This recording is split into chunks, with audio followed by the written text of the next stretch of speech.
ممكن تديني سندوتش بنص جنيه؟ هو انت كنت مسافر بره ولا إيه؟ لا ما سافرتش بره. انت ما تعرفش الاسعار؟ الدنيا حصل فيها ايه؟ لا انا عارف اسعار السندوتشات، انا ما سافرتش بره على فكره. اه. معكش فلوس يعني؟ هي الفكره كلها بس ان الساعه 4 الفجر اه. ولقيت حضرتك فاتح، فدي كان اخر فضه معايا يعني في جيبي. انت اخر سندوتش جبته بكام؟ كان ب 20 30 جنيه. جبت اديله نص جنيه؟ معلش بس هو ده اللي كان بقى معايا، فلو حضرتك موافق موافق، مش موافق خلاص. ماشي حاضر، اعمل ايه؟ هتعمله بنص جنيه ولا؟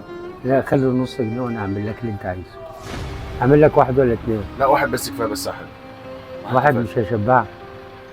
اعمل لك اتنين. ماشي، يابا نزلت لك الاكل اهو، طبعا نص وانا اعمله لك. انت